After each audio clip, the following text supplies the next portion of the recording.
there. If you missed January's workflow workshop, here's a recap for you of some of the highlights. We know you're busy, so we like to give you the fast take on some of the things that we're learning together. Recently, we've been looking at how to be organized so that we can get more use out of the information in our lives, whether they're records that are just necessary and keeping them organized helps us feel sane, or they're creative tidbits, things that we're learning, whether in a formal course, in our self guided growth projects, being able to capture and use what we have brought into our lives can really increase our sense of making progress, being able to advance in our careers, and do what's more meaningful to each of us. So, without further ado, here are some of the highlights we had when we talked about a 5 file framework for storing our stuff. You can check out the Wild and Brave blog to learn about the first 5 files that you want to see when you open your Computer File Explorer or your Cloud Drive. What are those first 5 files? Do you open your Google Drive and see a whole bunch of noise like most of us? Highlight number one from our workflow workshop was noticing how when it's top heavy and loud, lots of files in the immediate opening of our drives. When there's a lot there, it makes it very hard to make decisions about where stuff should go. If I have a new interesting PDF that I downloaded for free and I open to store it on my computer somewhere, if I don't see a clear learning folder or wild idea folder or things to read when I have downtime folder, I won't know where to put that file. So the new bit of information that might make my life more interesting, more easy, more effective often gets dumped in with the rest of the mess. I call that top heavy files. However, if you only have 5 top files showing when you open your drive, that new thing that's come in, you can decide which of these 5 files does it belong in. By opening that, then you can make more choices about where something goes quickly and efficiently, and what you're taking into your life doesn't get lost. The reason we choose 5 is the absolute maximum for mental and visual clarity when your brain is mapping ideas seems to be 10. Most of us do well with around 5 to 8. Aiming for 5 kind of forces us to really make high level decisions and keep things simple. The simpler and cleaner something is visually, the more cognitive economy you have when you try to use that framework. It also means that you're more likely to use what's there, which makes you more familiar with what's in each of the folders, makes it easier to maintain. Okay. Let's see. Number 2, there are 2 files that everyone needs if they're going to have a digital sanity and visual clarity when you open up your drive. One file is called reference and the other called projects. You can have different names for these two purposes, but the reference folder is part of what makes it possible to wrangle the stuff that you need to be able to put your hands on, but which you don't need to access every day. In general, your reference folder is what calms the noise and clears up the distraction. Right now, your drive may be crowded with things you can't get rid of, but which actually just add to the noise when you go to find stuff in your computer or in your paper files. The reference folder is really just that safe place where archived things can be more quickly accessed, but they're out of your way while you're not using them. All right. The projects folder, on the other hand, is the folder created to make a sense of action really close to the surface in your navigation. So, projects are the things you're working on now. You can create project folders that remind you of the important objectives and goals you're trying to move forward. Might be something personal, like working on meal plans that your kids will actually eat. You may also have work projects or budgeting projects. You may have a bucket list that you're trying to put together, a project that you don't maybe work on every day, but you want to keep remember to returning to work on your planning or your goal or your dreaming. By having a projects folder that you maintain, it makes it easy with one click to put your fingers on the stuff you need to be dealing with day in and day out. This is kind of the secret to keeping your files aerodynamic. One of the thinkers that I referenced a lot when I was learning how to put together my simple framework was Tiago Forte. And his book, Building a Second Brain, he's actually got a pretty cool website and lots of helpful videos. If you're interested in learning how to take better notes on your life and really engage in personal knowledge management. We didn't go into that too much in the workshop, but it is something I know some of our wild and brave friends are very interested in. All right, number 3, workflow highlight is files that need sorting can be contained in a project folder. So if you're like most of us, and most of us in the workshop are actually in progress from going from paper files and paper piles actually toward digital files. In the process, a lot of us have acquired old laptops, old tablets, old hard drives, old portable drives that have files we're not actively using anymore, but they're kind of a mishmash. We can't confidently dump them because we know that there are things in that drive or on that computer that we're going to want to be able to access someday. If you have things like that that need to be sorted, create a project folder for all of those messy files. Drag all the slush in, and when you have time and focus to work on sorting things, you'll open that folder and you'll start at the top and deal with items one item at a time. Eventually, no matter how big a project is, if you give it a finite place and you gather everything in one place, kind of like how KonMari has you gather all of the items in a category in your home to sort them when you're trying to organize your living space, the Marie Kondo method, you want to gather all of those folders, files, and messy stuff together in one tidy place so that you can start at one end and eventually you'll reach the bottom. So you can grab all of the messy stuff and put it in a single project folder, and you'll have more clarity to work from. So then we have number 4. If you are having digital and analog files, these could be notebooks or paper hanging folders, could be stacks of files that you organize in some way. Try to have the same categories in your digital as well as your analog files.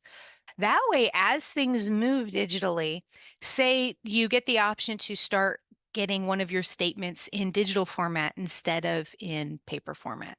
If you're trying to move to paper, by naming the file the same name that you have in your paper files as you have in your digital, you could start saving new things digitally without waiting until you have taking care of the analog file. And then eventually you will intuitively know exactly where things go because the names are the same.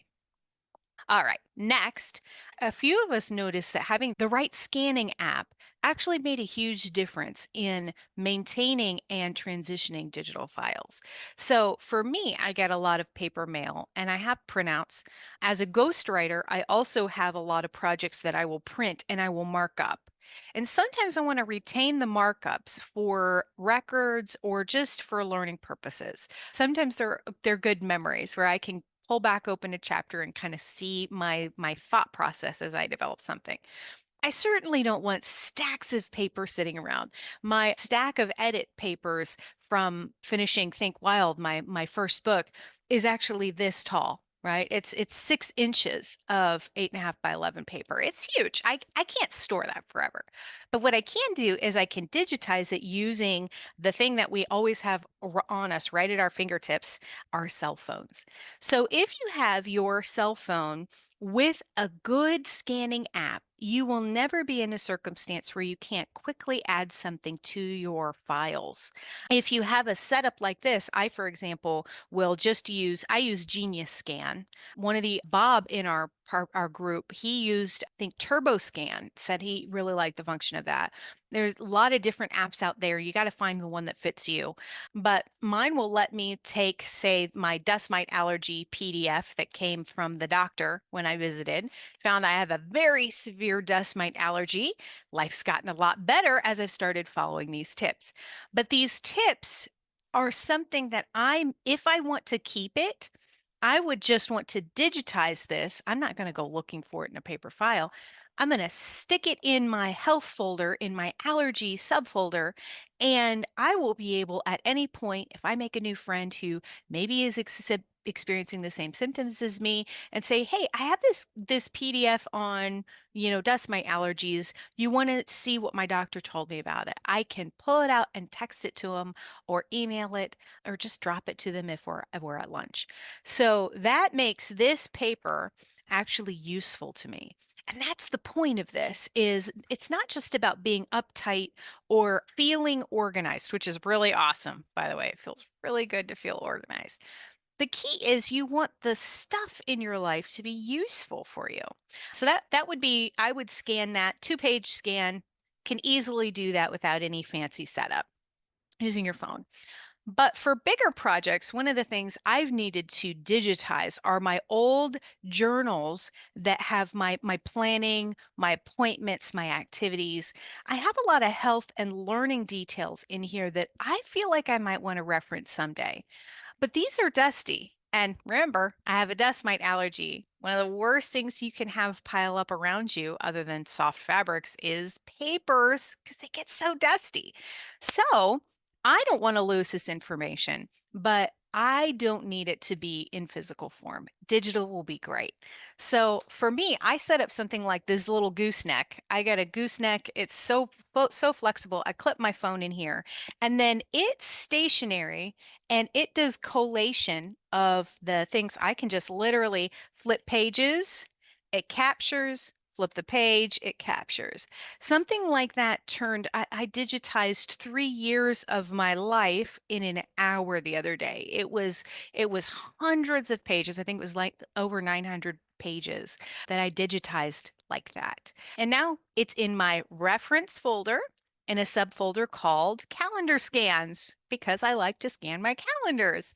You may not end up with a cat reference folder that's named that, but I bet there's something in your life that right now feels onerous. Might even be photographs. Some of us have photography digitization projects that feel overwhelming. Focus on the capture mechanism. For photographs in particular, I think there are some of those cool scanning, kind of like rather than a flatbed where you change it out every time, you can put a stack of photographs in the top and it'll feed them through and scan them. If you're doing a big project, don't just gut it out the hard way. Sometimes you can think it through and find a simple, inexpensive way to really make it aerodynamic. Okay, so for us in the workshop in January, the conclusion was that the right scanning app, paying a few dollars one time for the higher function or more of the functionality was really worth it for us. It was for me, it was for a couple of the other people on there too. Okay. Last insight from our workflow workshop was about using databases to capture like quotes, ideas, and stories for the future. So whether you journal, whether you are a coach, a lot of our friends at Wild and Brave are coaches and therapists, they're writers and creatives, they're speakers. If that's you, I bet you have a practice of trying to gather good stories, good research, good quotes that you can use in your written or performed work. If that's you, having a database to put things in makes it easier to find things like stories or reading quotes. So for me, I've started using a digital note taking system that has a database function where I can sort and find quotes based on their topics. I can search for keywords that are actually in the quote, but I can also add my own categories. Sometimes, as a creative or someone who you just want to know more about a certain topic, you create this concept label in your head and once you have a name for what you're learning about, you can attach it to new information that comes in. The Nobel Prize winning physicist Richard Feynman, he had what he called his 12 favorite problems. He was somebody who was wildly productive and innovative. He had breakthroughs that will just blow everyone's mind. in what seemed like an instant. And it happened fast because he, throughout his life, had what he called his 12 favorite problems, 12 things he cared about understanding more about and solving when he could. And by defining what they were ahead of time and creating a space to capture information, anytime a new research study or a conversation with a colleague or something he read from history stirred up some thinking, he would have a place to put that information, to capture it, even if he wasn't sure how he would use it yet. That's the problem for most of us who are trying to capture quotes and stories for use at work, is that we need to capture things when we find them, but the end purpose isn't defined yet. If you define what your topics are, maybe they're your 12 favorite problems. Maybe they're five areas that you help the people you consult with. Maybe you're a psychologist and you have certain problems you like to help your clients with. Whatever those are, creating that mental structure and having a database you can pop things in when they come to you makes a big difference. So, we talked a little bit about that in our workshop, but also I think databases and creating useful, flexible databases is going to be the difference maker for a lot of us. So, this month, February 28th, we're going to do another coffee talk. We're going to hop on Zoom and we're going to talk about and work through the database creation process. I'm going to prepare some quick tips and insights so that if you have something you would like to organize, whether it's recipes for your family, maybe you're working on improving your cache of foods that you can eat that are anti-inflammatory or really suit your nutrition goals. Things like that, you creating a database that can wrangle information as it comes in while it's still messy, being able to find the thread and use it.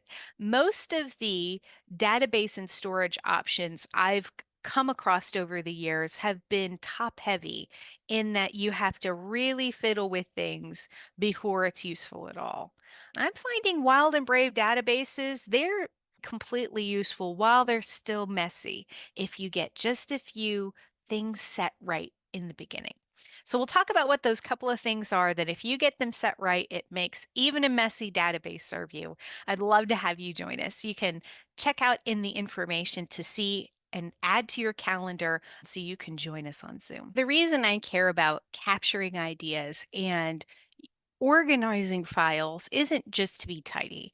Part of it is that when we're trying to think our wild ideas and enjoy the brave life that we have, is that we need to improve our ability to remember and use the ideas that come into our lives. If you check out Think Wild, you'll see that part of the mental growth tactics are all formed around improving your memory and building wisdom over time. Your mind is capable of saving and accessing ideas right now that will change your life in the years to come. Even small improvements in how you interact with the information in your life can make your life richer and more enjoyable. So, check out Think Wild if you want to learn more about that, and join us at Wild and Brave for our next workflow workshop.